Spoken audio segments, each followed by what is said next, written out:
ഇപ്പോൾ കോഴിക്കോട് രൂപത ഇനി മെട്രോപൊളിറ്റൻ അതിരൂപത ആയി മാറും. പ്രഖ്യാപനം വത്തിക്കാനിൽ നിന്ന് വന്നിരിക്കുകയാണ്. സഭയ്ക്ക് പൊന്തിഫിക്കൽ രഹസ്യങ്ങളുണ്ട്. അത്തരം പൊന്തിഫിക്കൽ രഹസ്യങ്ങളുടെ ഭാഗമായി ഏപ്രിൽ 12, 2025 ഇന്ത്യൻ സമയം 3:30 വത്തിക്കാനിൽ പ്രഖ്യാപനം ഉണ്ടാകുമ്പോൾ സമാന സമയത്ത് തന്നെ കേരളത്തിലും അതേ പ്രഖ്യാപനം ഉണ്ടാകണം. ഏറ്റവും പ്രധാനപ്പെട്ട പ്രഖ്യാപനം വന്നിരിക്കുന്നത് ഡോക്ടർ വർഗീസ് ചക്കാലക്കൽ ഇനി മെട്രോപൊളിറ്റൻ ആർച്ച് ബിഷപ്പാകും കോഴിക്കോട് അതിരൂപതയ്ക്ക് എന്നുള്ളതാണ്. വിശദാംശങ്ങളുമായി രാഹുൽ സുരേഷാണ് ചേരുന്നത്. രാഹുൽ, മുൻപ് തന്നെ സർക്കുലർ വന്നിട്ടും ഏറെ രഹസ്യാത്മകമായി സൂക്ഷിച്ചു. അത് സഭയുടെ പൊന്തിഫിക്കൽ പാരമ്പര്യത്തിന്റെ ഭാഗമാണ്. എന്തായാലും ഇപ്പോൾ ആ പ്രഖ്യാപനം വന്നിരിക്കുന്നു. വിശ്വാസികളും ഒക്കെ ഏറെ സന്തോഷത്തിലാണ്. കെ.സി. വേണുഗോപാൽ അടക്കമുള്ള രാഷ്ട്രീയ പ്രവർത്തകരെയും ബെന്നി ബെഹനാനെയും ഒക്കെ നമുക്ക് അവിടെ കാണാം. വിവരങ്ങൾ.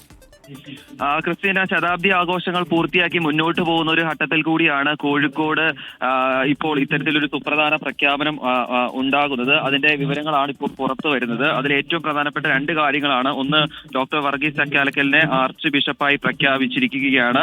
നിലവിൽ കോഴിക്കോട് രൂപത ബിഷപ്പായിരുന്നു അദ്ദേഹം. 2012 കോഴിക്കോട് ബിഷപ്പായി അദ്ദേഹം സ്ഥാനം ഏൽക്കുന്നത്. അതിനുശേഷം ഇപ്പോൾ ഏതാണ്ട് 13 വർഷങ്ങൾക്ക് ശേഷം അദ്ദേഹത്തെ ആർച്ച് ബിഷപ്പായി പ്രഖ്യാപിച്ചിരിക്കുന്നു. അതിന്റെ പ്രഖ്യാപനം വത്തിക്കാനിൽ ഉണ്ടായിരുന്നു.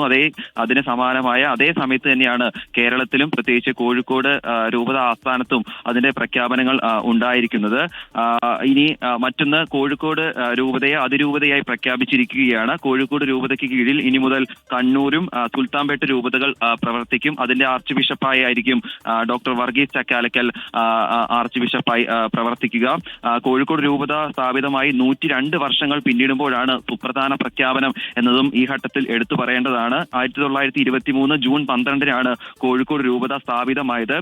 അതിനുശേഷം 2012 കോഴിക്കോട് ബിഷപ്പായി ഡോക്ടർ വർഗീസ് ചക്കാലക്കൽ സ്ഥാനം ഏറ്റെടുക്കുകയായിരുന്നു. ഇപ്പോൾ നമ്മൾ ദൃശ്യങ്ങളിൽ കാണുന്നത് ഈ പ്രഖ്യാപനം വന്നതിന് പിന്നാലെ രാഷ്ട്രീയ പ്രതിനിധികൾ, സാമൂഹിക സാംസ്കാരിക രംഗത്തെ പ്രമുഖർ ആശംസകളുമായി കോഴിക്കോട് രൂപത ആസ്ഥാനത്തേക്ക് എത്തുന്ന ദൃശ്യങ്ങൾ കൂടിയാണ്.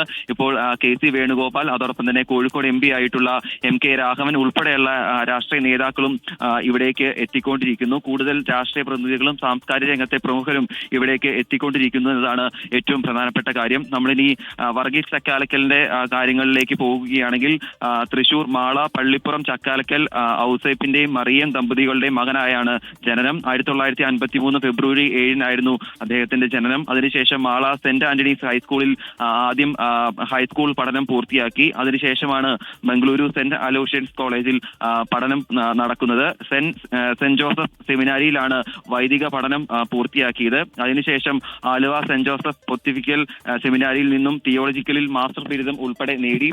അതിനുശേഷം റോമിലെ പൊന്തിഫിക്കൽ അർബൻ സർവകലാശാലയിൽ നിന്നുമാണ് കനോൻ നിയമത്തിൽ ഡോക്ടറേറ്റ്. വലിയൊരു പ്രധാനപ്പെട്ട പ്രഖ്യാപനമാണ് ലത്തീൻ സഭയെ സംബന്ധിച്ചിടത്തോളം വത്തിക്കാനിൽ നിന്ന് വന്നിരിക്കുന്നത്. ഒന്നാമത്തേത്, 100 വർഷം പൂർത്തിയാക്കുന്ന കോഴിക്കോട് രൂപത അതിരൂപതയായി മാറുന്നു.